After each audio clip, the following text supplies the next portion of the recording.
اس نے حاصل کرنا ہے۔ ساقی سے مراد وہ معلم ہے جو علم سکھاتا ہے، اور محفل سے مراد جماعت ہے۔ تو اقبال کا کہنا یہ ہے کہ تم اغیار کے پاس کسی اور کے محتاج ہو گئے ہو۔ حقیقت یہ ہے کہ میں بھی تو خود علم کا منبع اور مرکز ہے، اس لیے کہ جس مذہب پر تو یقین رکھتا ہے اس مذہب کے بانی کا یہ فرمان موجود ہے کہ طلب العلم فریضۃ علی کل مسلم، علم کی طلب، علم کا حصول ہر مسلمان مرد اور عورت پر فرض ہے۔ وہ تو اغیار ان کے پاس، ان کی دہلیز پر حصول علم کے لیے آتے ہیں، اور تم غیروں کے پاس، غیروں کے محتاج ہو گئے ہو، ان سے حصول علم کی تمنا اور ان سے جو ہے تم علم کی بھیک مانگ رہے ہو۔ اقبال خود سکھاتے ہیں علم دوستی، اور وہ دعا کرتے ہیں زندگی ہو میری پروانے کی صورت یا رب، علم کی شمع سے ہو مجھ کو محبت یا رب۔ حصول علم تو ہر مسلمان مرد اور عورت پر فرض ہے۔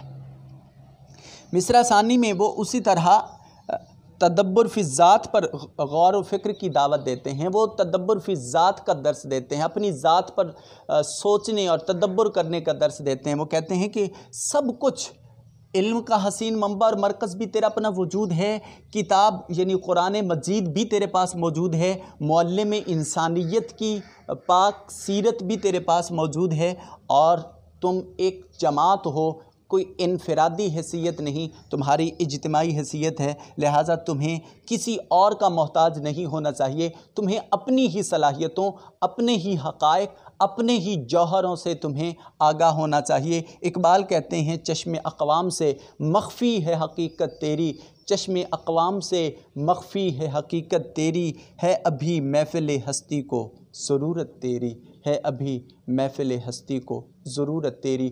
دوسروں کو تمہاری دسترس میں آنا چاہیے، نہ کہ تم کسی اور کی دہلیز کے محتاج ہو جاؤ۔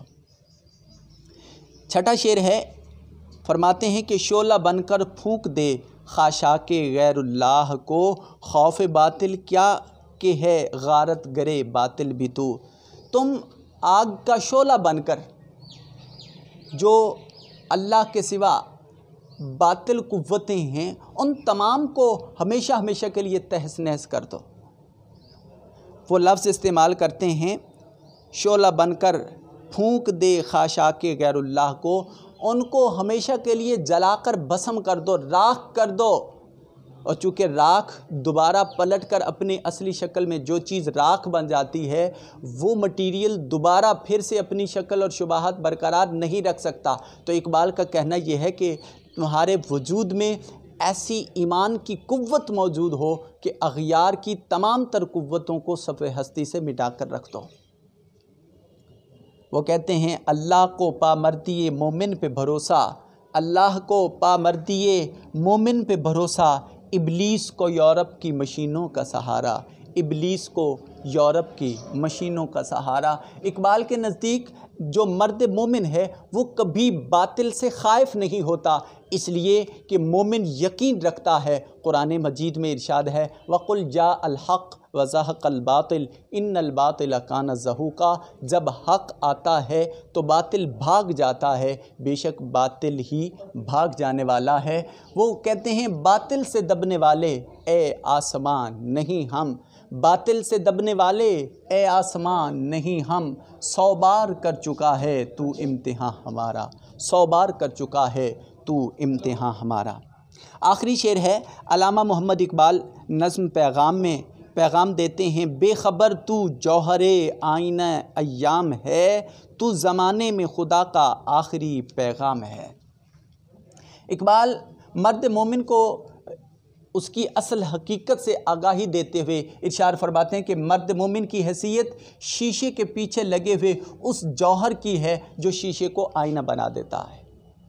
جو شیشہ ہے اس سے پیچھے ایک کیمیکل موجود ہوتا ہے، جب آپ اس کو کھرچ دیتے ہیں تو شیشے میں عکس نہیں دکھائی دیتا، وہ آئینہ نہیں بنتا۔ آئینہ تب بنتا ہے جب اس شیشے کے پیچھے وہ جوہر موجود ہوتا ہے۔ تو اقبال اس مثال کے ذریعے، اس استعارہ کے ذریعے وہ مرد مومن کو یہ کہنا چاہتے ہیں کہ تم اپنے وجود کی اہمیت تو دیکھو، تمہارا وجود جو ہے یہ اس آئینے کی طرح ہے، جس آئینے کے پیچھے لگا وہ مٹیریل اگر کھرچ دیا جائے تو آئینہ اپنی شناخت کھو بیٹھتا ہے۔ اسی طرح اگر کائنات میں تم اپنے وجود کو برقرار رکھتے ہو اور وجود کو منوا لیتے ہو، پھر دنیا کی کوئی بھی طاقت تمہارا راستہ نہیں روک سکتی۔ وہ کہتے ہیں تو راز کن فکاں ہے اپنی آنکھوں پر عیاں ہو جا، تو راز کن فکاں ہے اپنی آنکھوں پر عیاں ہو جا، خودی کا رازداں ہو جا، خدا کا ترجمہ ہو جا۔ یہ مرد مسلمان، یہ مرد مومن اللہ کا آخری پیغام ہے اس کائنات ہست و بود میں۔ آخری پیغام ہونے سے کیا مطلب ہے؟ مطلب یہ ہے کہ یہ صاحب قرآن ہے۔ قرآن اس کا قرآنی تعلیمات ہی اس کا اوڑھنا بچھونا ہے، اور دنیا نے دیکھا ہے کہ قرآن کی بدولت مسلمانوں نے دنیا کی کایا پلٹ کر رکھ دی۔ وہ اجڑ معاشرہ جس کے باسیوں نے قرآنی تعلیمات کو جب اپنایا تو پھر وہ دیگر تمام تر اقوام کے لیے جو ہے وہ معلم کی حیثیت بن بیٹھے۔